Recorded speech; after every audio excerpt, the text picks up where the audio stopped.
Bonjour à tous, c'est Émilie et bienvenue dans cette nouvelle vidéo.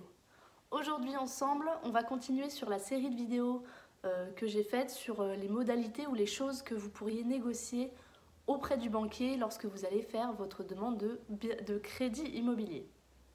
Et dans cette vidéo, on va aborder plus particulièrement les garanties que prend la banque lorsqu'elle vous prête. Quand vous faites un emprunt, une demande d'emprunt à la banque, vous devez prendre une assurance de prêt qui va vous couvrir en cas de décès, en cas d'invalidité de votre part. Donc voilà, ça c'est ce qui va vous protéger vous. Mais la banque prend elle aussi une garantie de son côté pour se couvrir, pour être sûr de recouvrer les sommes qui lui sont dues lorsqu'elle vous prête et que vous ne payez pas votre mensualité de prêt. Donc au vu des montants et des durées des prêts, il est normal que les banques se rassurent en prenant en tout cas une garantie, mais sachez qu'elles y sont malgré tout contraintes de le faire. Elles ne peuvent pas prêter sans avoir une garantie derrière, sans avoir une assurance que les sommes qu'elles vous prêtent leur seront malgré tout rendues. C'est ce qui permet de limiter le risque de crédit et que le système continue à tourner malgré tout.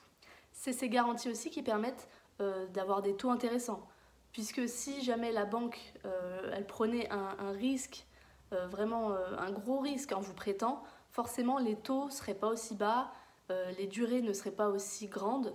Donc voilà, c'est ce qui permet également d'avoir des conditions de prêt qui sont aujourd'hui très intéressantes. On a aujourd'hui en France trois grands types de garanties que la banque peut prendre et que vous pouvez discuter avec votre banquier. La première garantie dont on va parler, c'est l'hypothèque. L'hypothèque, c'est un acte qui est signé devant le notaire et qui sera ensuite publié au service de publicité foncière. Et on appellera ça l'inscription hypothécaire. Concrètement, comment fonctionne l'hypothèque? En fait, si jamais il y a un défaut de votre part de paiement de votre crédit, alors la banque aura le droit de saisir votre bien et de le revendre et de récupérer forcément les fruits de la vente. Voilà comment fonctionne l'hypothèque.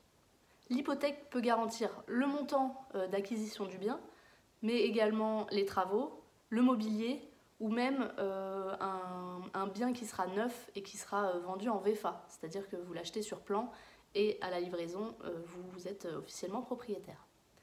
Historiquement, c'était beaucoup d'hypothèques qui étaient faites sur les biens lorsque vous achetiez un bien, mais il y a quand même malgré tout quelques inconvénients, ce qui fait que d'autres solutions ont vu le jour.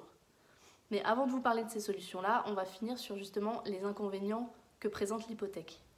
Aujourd'hui, si vous choisissez de faire une hypothèque, sachez que ce sera la solution la plus onéreuse pour vous, puisque vous allez avoir une taxe de publicité foncière, puisque je vous ai dit tout à l'heure que l'acte serait publié au service de publicité foncière, donc vous aurez une taxe à régler qui est de 0,615% du montant emprunté. Mais vous aurez également pas mal de petits frais comme ça, les émoluments du notaire, voilà, qui fait qu'au final, tout ça va s'additionner et ça va faire un montant qui sera relativement élevé. Ce qu'il faut savoir également pour l'hypothèque, c'est que si jamais vous revendez le bien avant que le crédit soit fini, il va falloir faire une levée d'hypothèque. Donc pareil, ça c'est quelque chose qui va coûter un petit peu d'argent pour pouvoir lever l'hypothèque du bien et pouvoir le revendre. Maintenant, on va voir la deuxième solution qui existe, c'est l'IPPD. L'IPPD qui signifie l'inscription de privilèges au prêteur de deniers. L'IPPD, c'est très proche de l'hypothèque, c'est-à-dire que c'est exactement le même système. Si jamais il y a un défaut de paiement de votre part, la banque pourra arriver, saisir votre bien et le revendre. Tout comme l'hypothèque, ça fera l'objet d'un acte notarié qui sera ensuite enregistré à la conservation des hypothèques dans les 2 mois après votre achat. Malgré tout, il existe des différences entre l'hypothèque et l'IPPD, notamment que l'IPPD ne peut couvrir que le montant de l'acquisition du bien. Donc contrairement à l'hypothèque qui pouvait également garantir en tout cas le montant pour les travaux, les meubles, etc., là ça ne pourra être que pour un bien ancien, mais seulement le montant du bien. L'IPPD est également moins onéreux pour vous que l'hypothèque puisqu'il n'y a pas cette taxe de publicité foncière à régler.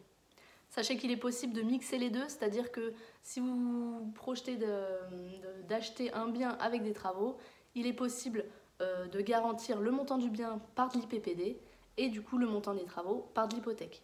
Voilà, mais du coup ce sera vraiment le même principe, ce même principe de si vous ne payez pas, la banque vient, vous saisit le bien, le revend et récupère son argent. Voilà, tout simplement.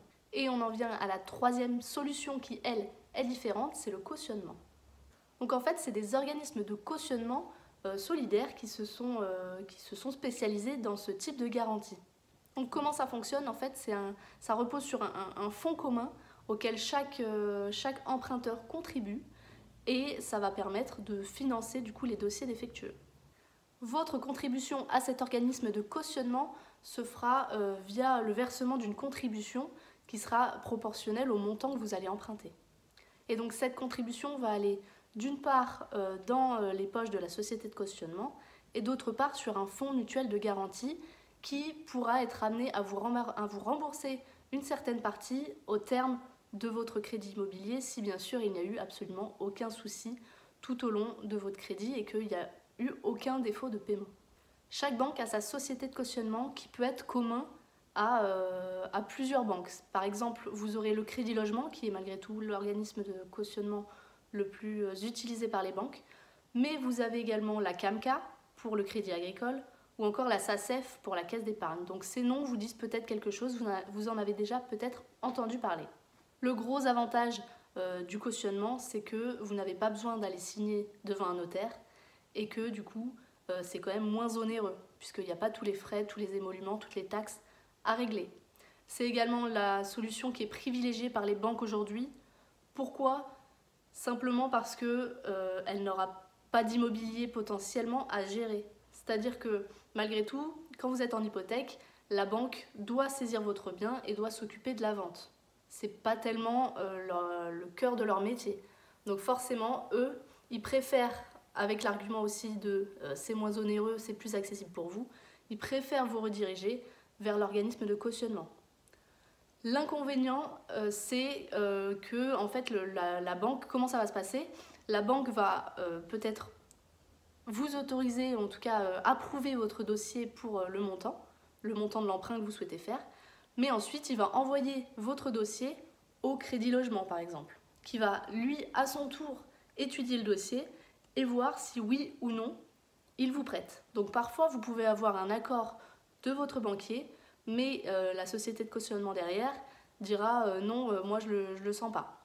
Voilà, donc sachez que c'est des choses qui peuvent arriver et du coup ça demande une contre-autorisation de la part du Crédit Logement derrière. Voilà, c'est vraiment le gros inconvénient, c'est que voilà, il y a 2 étapes, ça va moins vite du coup parce que votre dossier est étudié une seconde fois, etc. Donc c'est un peu plus long, c'est moins cher, mais un peu plus long et il y a malgré tout un risque que ce soit refusé dès la 2e étape. Donc voilà, j'espère que vous en savez un petit peu plus maintenant sur les garanties que prend la banque lorsque vous leur demandez un crédit immobilier. N'hésitez pas à laisser des questions sous la vidéo si vous en avez. Si vous avez aimé cette vidéo, un petit pouce bleu d'encouragement, ce serait top. Abonnez-vous à la chaîne si ce n'est pas déjà fait. Et puis moi je vous retrouve dans une prochaine vidéo. Allez, salut!